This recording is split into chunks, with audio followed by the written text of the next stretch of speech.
Welcome to run kitchen. இன்னைக்கு recipe பார்க்க போறோம்னா பாஸ்தா செய்கிறோம். வாங்க இப்போ செய்யணும் பார்க்கலாம். ஒரு வடம் சட்டியில் எண்ணெய் ஊற்றி கடுகு உளுத்த பருப்பு போட்டுக்கோங்க. அதிலே வெங்காயம் கருவேப்பிலை போட்டுக்கோங்க. வணங்கிறதுக்காக கொஞ்சம் உப்பு போட்டுக்கோங்க. கூடவே கட் பண்ணி வச்ச தக்காளியும் போட்டுக்கலாம். 1 ஸ்பூன் மஞ்சள்தூள் போட்டு நல்லா கிளறி விடுங்க. நல்லா வளர்ந்ததுக்கப்புறம் கட் பண்ணி வச்சா காளான் போட்டுக்கோங்க. காரத்துக்காக மல்லித்தூள், சிக்கன் மசாலா, கறி மசாலா போட்டுக்கோங்க. நல்லா வணக்கிக்கோங்க. இதுக்கு தேவையான உப்பு போட்டுக்கோங்க. ஆல்ரெடி பாஸ்தா வேக வைக்கும் போது அப்படியே உப்பு போட்டிருக்கோம். கொஞ்சமாக தண்ணி தெளிச்சு மூடி வச்சிருங்க.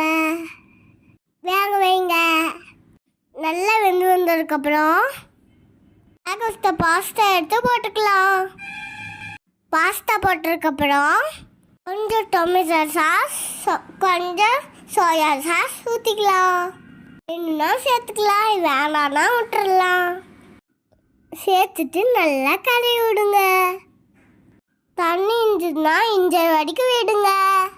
ட்ரையே ஒன்றும் அவ்வளோதான். டேஸ்டியான மஸ்ரூம் பாஸ்தா ரெடி. வாங்க சாப்பிடலாம். டாடா பாய். லைக் பண்ணுங்க, கமெண்ட் பண்ணுங்க, மறக்காம சப்ஸ்கிரைப் பண்ணுங்க. பாய் சுட்டீஸ். இது வீட்டில் சேர்ந்து பாஸ்தா மறக்காம கமெண்ட் பண்ணுங்க. ஓகே சுட்டீஸ்.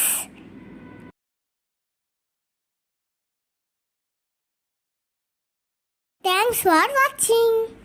Bye.